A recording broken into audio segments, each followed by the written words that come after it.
dessa forma. Porque não tem plantação de maconha na favela, não tem plantação de folha de coca na favela, não tem nem laboratório de refino de cocaína mais na favela hoje em dia. Isso tudo é feito fora de lá e alguém leva isso para ser vendido a partir daquele lugar. Nessas últimas eleições aí nós tivemos políticos que encontraram tambor de cocaína na fazenda, outros cocaína já em pasta quando você vendida no helicóptero. Então assim, essa é a questão, quem é que manda, quem é que traz o 80% da maconha que é consumida no Brasil que vem do Paraguai? Como é que essa maconha, essa logística, né? Quem é que cuida disso daí? Isso daí não é uma operação simples. Não é feita por traficante. E não é feita pelo menino que estava entendeu? Vendendo a Paraguai no ponto. Não é com ele. E aí, por que o foco da polícia está nesse menino e não nessa logística? Por que a gente tem 500 mil presos hoje no Brasil, 300 mil por crimes relacionados a drogas? É o quarto país que mais encarcera e dizem que é o país... Terceiro. É o terceiro país que mais encarcera, e dizem que é um país onde impera a impunidade. Exato. Então a gente reclama que, né, corrupção e tal, só que você tem meio milhão de pessoas na cadeia, aí você vai olhar quem está lá, 70% são jovens, até 25 anos, negros, pobres, presos com até 100 gramas de maconha. Quer dizer, essas pessoas são o verdadeiro problema, são a verdadeira ameaça. Eles aqui, né? E arma? Tem fábrica de arma na favela? Era aí que eu ia chegar. Num discurso bem superficial, que principalmente as mães, não por ignorância, não por hipocrisia, por ignorância, mas não por maldade ou hipocrisia, tem aquele discurso, não, se legalizar, aí vai virar bagunça. Todo mundo vai querer bagunça já é, gente. Bagunça outro dia me falaram, o cara me falou, bagunça já é. Amor, cara, lembra da nossa época, você era o pipoqueiro da escola, né? Era o mito do pipoqueiro, o pipoqueiro que ficava, que era o pipoqueiro que passava. Quem quer comprar hoje sabe onde vende. A questão é justamente essa. É uma ilusão achar que a proibição evita que as pessoas consumam. Tá aí a prova, 50 anos de proibição, o mercado só aumenta. Só aumenta. Cada vez mais lucrativo. Cada vez mais lucrativo. Cada vez mais sem fronteiras. Mais violento, porque a grana é tão alta, entendeu? E aí o que acontece no Brasil, nos últimos 30 anos, como está posicionado também geograficamente, tem fronteira, com os 3 países que produzem 90% da cocaína do mundo, que é Peru, Bolívia e Colômbia, e ao mesmo tempo é uma porta de saída para a Europa e para o norte da África, a gente sempre foi uma rota de exportação de cocaína. E onde é rota, você acaba desenvolvendo o mercado consumidor local. Por quê? Porque você precisa criar grupos de apoio para garantir a sua segurança. Até para garantir a passagem da droga. E te dar o dinheiro, o fluxo de caixa localmente para você conseguir estabelecer a rede toda de propina para tirar a droga de um lugar e levar para o outro. Você acha que a legalização seria um duro golpe no sistema, do tráfico? Não vai resolver? Vai resolver 100%? Nada resolve nada 100%. Pessoas estão aí para fazer remix de realidade de todo jeito, entendeu? E as regras estão aí para a gente... Mas assim, poderia melhorar muito. Por quê? Porque você teria regras claras para o produtor, para o consumidor. Então, quem hoje está obrigado a consumir um produto que é ilegal, teria uma opção clara de eu poder cultivar em casa, no caso da maconha, que é uma coisa maravilhosa dessa planta, que é uma planta de jardim, então você mesmo pode ter. Você não precisa nem se preocupar com a questão de uma multinacional, vir fazer propaganda de drogas, loucuras, entendeu? Tem vários modelos que você pode fazer daí.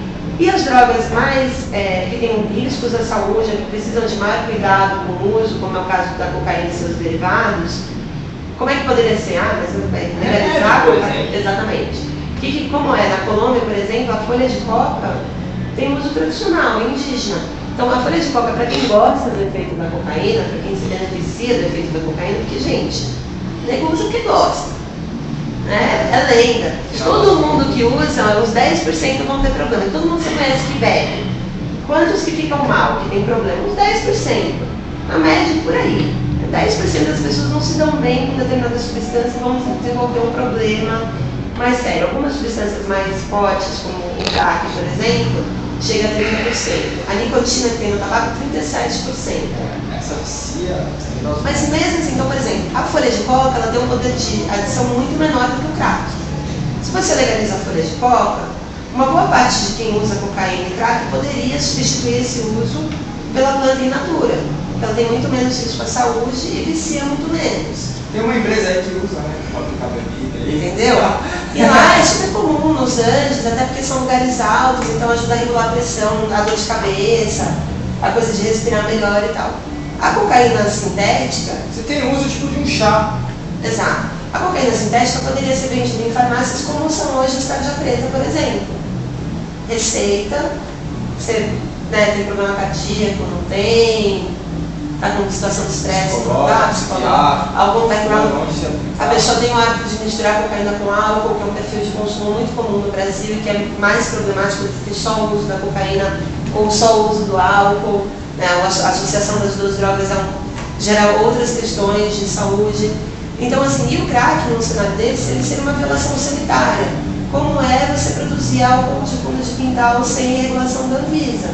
Os famosos alambiques. Então, o usuário ele não é preso, mas o produtor ele pode ser penalizado, porque ele está produzindo um produto que está fora da padronização sanitária do país, entendeu? Colocando em risco a saúde das pessoas. Exatamente. Então, esse é um cenário de uma regulação responsável que começa com a criminalização do consumo. Então, a gente pode dizer que regulando a droga, controlando a droga, você pode até diminuir o vício por causa da mistura que contribui, podemos dizer isso. Eu não gosto de usar a palavra vício, assim, eu gosto de usar a palavra um uso abusivo, ou uma dependência, algum tipo de dependência que a vida da pessoa fica vinculada àquele uso, né? A manipulação química acaba contribuindo para isso. Então vira um efeito no seu corpo que fica difícil. Então, por exemplo, na Europa, né, uma droga bastante comum é a heroína injetável.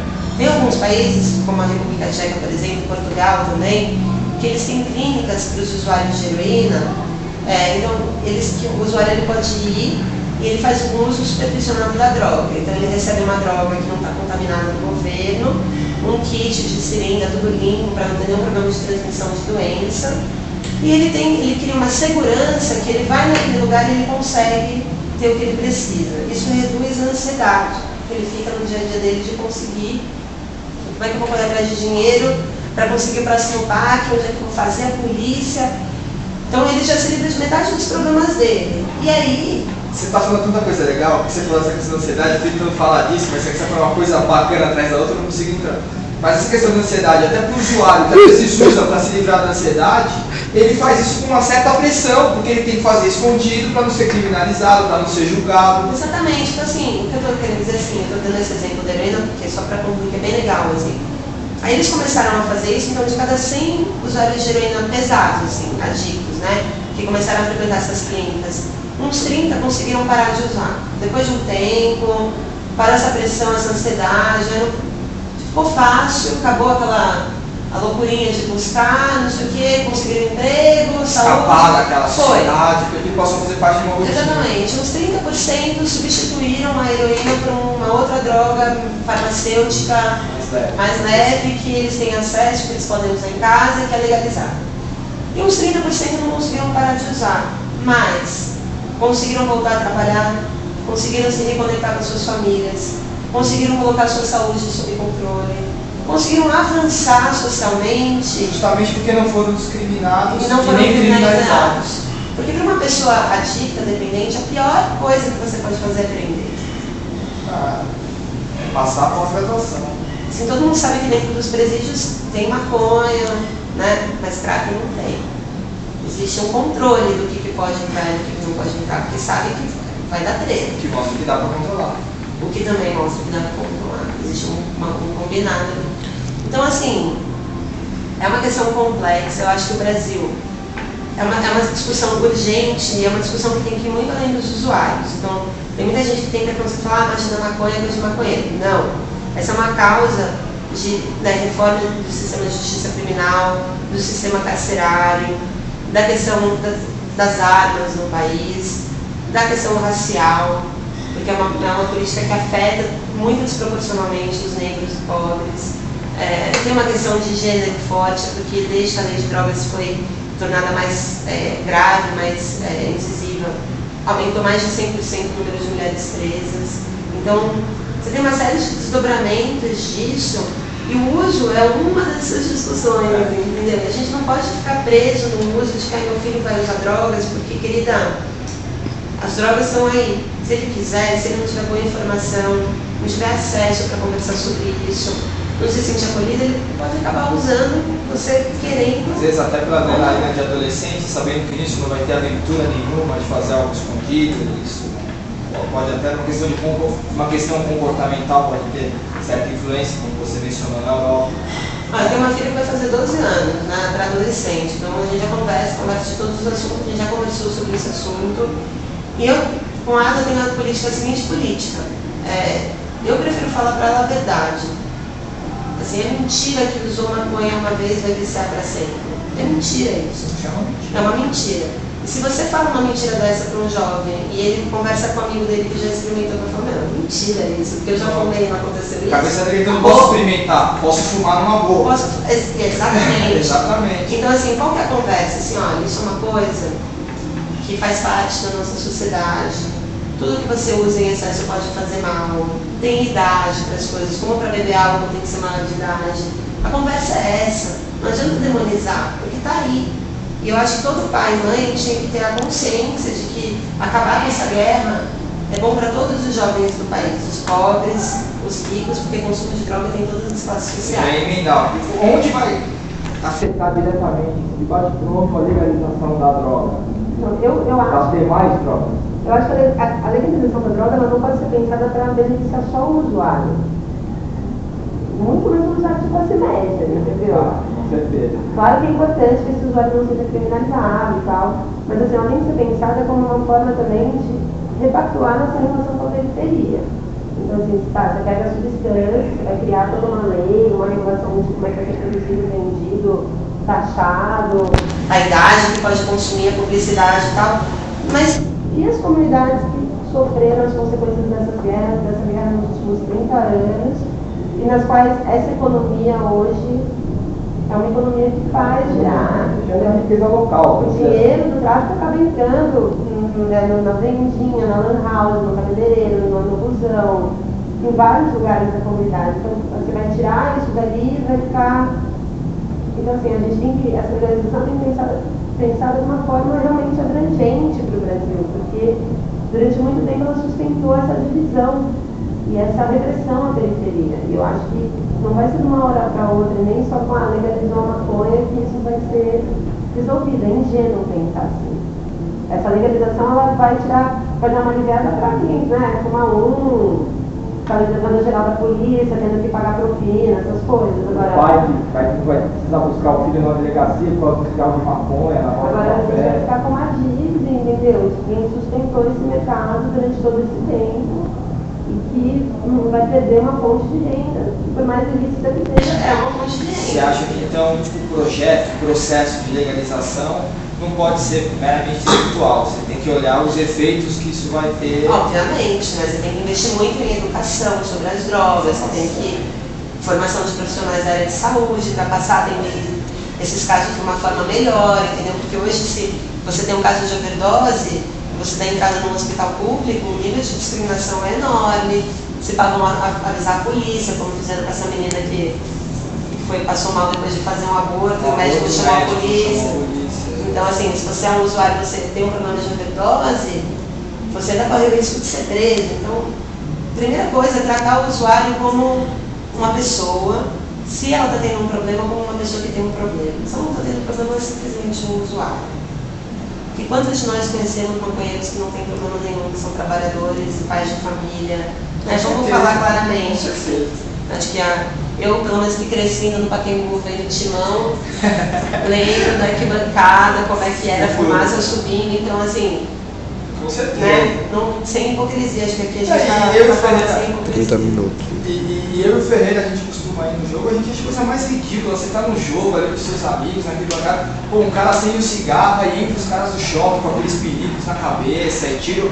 Um policial um pouquinho mais tira o cigarro, aí o outro já pega o cara, já não vai mais poder ver o jogo quando ele disse é a opressão que você falou, é a opressão ridícula que não resolve o problema. Mas aí não reclama da violência, né? Eu fico pensando, assim, é o que a gente estava falando, se o cara se ferra todo dia, pega um busão, demora 3 horas no busão, paga R$3,50 no busão, entendeu? Vai chegar no trabalho, num trampo que vai ver que ele nem gosta muito, nem curte.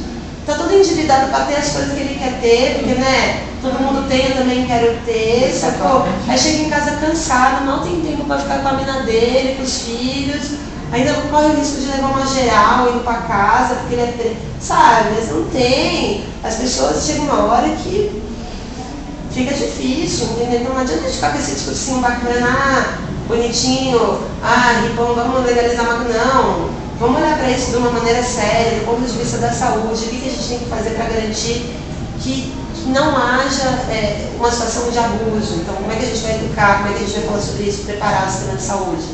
Como é que a gente vai fazer a lei de um jeito que o Estado não perca o controle também, que não vire uma coisa completamente privada, entendeu? Como é que a gente vai regular bem a publicidade, para não ter propaganda incentivando o uso? Eu sou contra a propaganda de qualquer tipo de droga, remédio, álcool, coerente, cigarro, qualquer droga, qualquer substância de abuso, eu acho que não tem que ter publicidade. Ponto.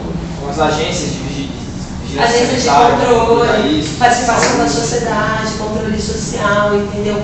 Tem, no caso da maconha, tem a questão da cannabis medicinal, que é um remédio que pode beneficiar um monte de gente. Então, como é que você garante que exista um remédio de qualidade acessível ao maior número possível de pessoas? Então, são várias discussões que tem que vir, entendeu? Se tem alguém que tem que ser criminalizado nessa história, eu acho que já, não digo que é um senso comum, mas está evoluindo, só não é o usuário. O usuário realmente não dá para criminalizar. Mas acho que também tem que começar a romper com esse estigma que se criou, né? Se eu vi todos os casos famosos, a Marildo, o DG, o dançarino, a Cláudia, a faxineira que ela foi arrastada.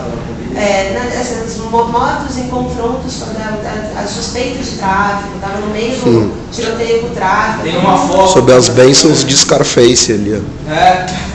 Então, verdade.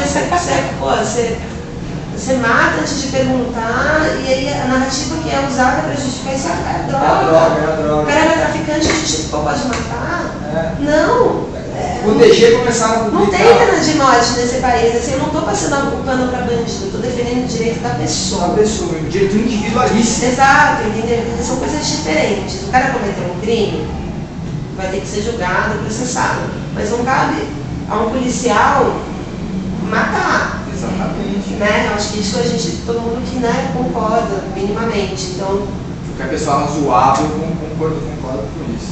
Bom, aí eu falo, mas o bandido também mata. Sim, mas aí a gente tem que olhar para trás disso, né? Vai matar o usuário por quê? Eu vejo policial e bandido nessa história muito como vítimas. Ambos são vítimas de um sistema, sabe? E acabam sendo levados a atos extremos pelo próprio sistema. Porque, óbvio, você sempre tem um outro mala, um cara mau caráter sempre tem, qualquer meio, qualquer rolê tem sempre os malas. Agora, essa quantidade de gente envolvida na violência só pode ser sistêmico, entendeu? Não é do indivíduo. É o sistema que está criando as condições para que as pessoas participem disso, sacou? É muito doido. Tem muito aquela visão, não, que é o usuário que sustenta, não é bem por aí. São 60 mil homicídios por ano, né, no Brasil? Não é o destinatário final. 60 mil mortes por ano, mais que qualquer guerra que está rolando aí no mundo, gente. Zona de conflito. Cetec, obrigado por falar para a molecada da rádio. Eu espero que tenha ajudado, né? Que eu sou meio bravo, Não, com certeza vai ajudar. Deu umas provocadas boas, espero que ninguém me linche. Não, com certeza, mas a ideia é essa mesmo, botar a molecada para pensar. Obrigado, valeu, obrigado por participar. É nóis. Tamo junto. Vai, Corinthians. Valeu,